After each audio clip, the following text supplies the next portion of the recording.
You know, we tend to think of cybersecurity as just building bigger and stronger walls. But what if I told you the most dangerous intruders, they're already inside? Well, this is the story of how we hunt them down. So picture this. The alarms are blaring. There is an intruder live on your network right now. Every single second counts.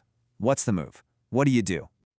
Well, this is where the entire game changes. You have to stop just defending the walls and start actively hunting what's already gotten inside. You become a cyber threat hunter.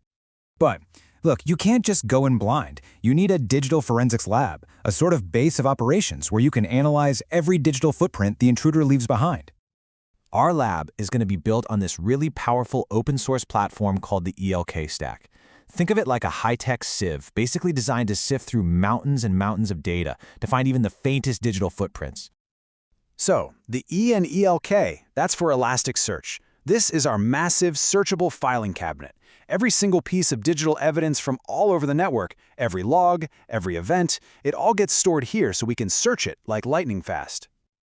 Next up, the L is for Logstash. This is our evidence processor. Its job is to collect all the raw data from everywhere, clean it all up, and then organize it into a standard format. That way, our filing cabinet stays nice and tidy. And finally, the K is for Kibana. Now this is our command center. It's this beautiful visual dashboard that turns all of that raw, messy data into charts and graphs, letting us actually see the attacker's movements and start connecting the dots.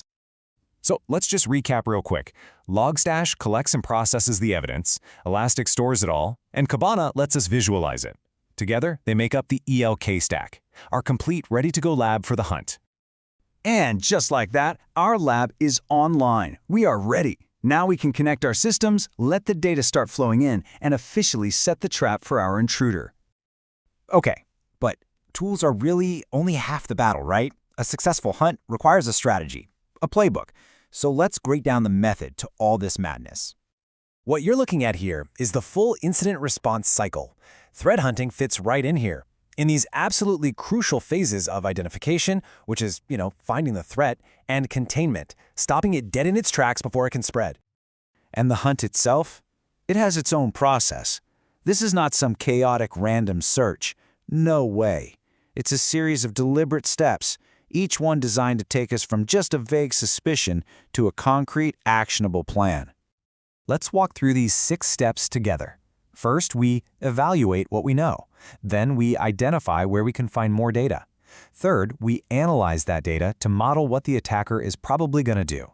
From there, we create rules to automatically spot that exact behavior. Then the hunt actually begins, searching for those flags, which are also known as indicators of compromise. And finally, we contain and eliminate the threat. See? Evaluate, identify, analyze, create, hunt, contain. So, how do you even test your lab and your playbook before a real attack happens? You can't just wait for a crisis. You have to become the attacker. You test your own defenses. This whole field is actually called detection engineering. It's really the art and science of getting ahead of the adversary. You study their tactics, you build detections for those tactics, and then you test them relentlessly just to make sure they actually work. And we do that with 2 absolutely incredible open source tools. On the left, you've got the MIT Attack Framework. Think of it as the encyclopedia of every known hacking technique. It's the what. On the right, you have Atomic Red Team. That's our digital sparring partner. It lets us safely execute those techniques to see if our defenses hold up. It's the how. So you have the knowledge, and then you have the test. Let's just take a common attack that uses PowerShell as an example. MITRE ATT&CK doesn't just describe the attack. It gives us the literal blueprint for how to catch it. It tells us, hey, you need to monitor 3 key data sources: command execution, module loading, and process creation. This is exactly what we need to build our detection rule. Okay, the lab is built, the playbook is ready, and we know exactly what to look for. It's time to run a simulation. Let's see if we can catch an intruder in the act. This single line of code right here, that's our simulated attack. Using Atomic Red Team, we're basically telling our test machine to run 2 different variations of a PowerShell-based attack. It's what's called a fileless script execution, a technique attackers absolutely love because it's so stealthy. The test is now live. And boom. Instantly, our Kibana dashboard just lights up. The simulated attack is detected. We can see the exact event, the machine it came from, and the specific commands that were run. The lab works. The hunt is a success. So here's the crucial point in all of this. Just building walls isn't enough anymore, not by a long shot. Effective defense is about a continuous, proactive hunt.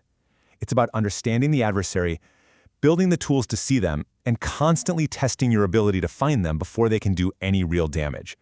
Which, leaves us with one final question for you. Now that you've seen how the hunt works, if you were the hunter on your own network, where would you even start your search? What's the very first clue you'd look for?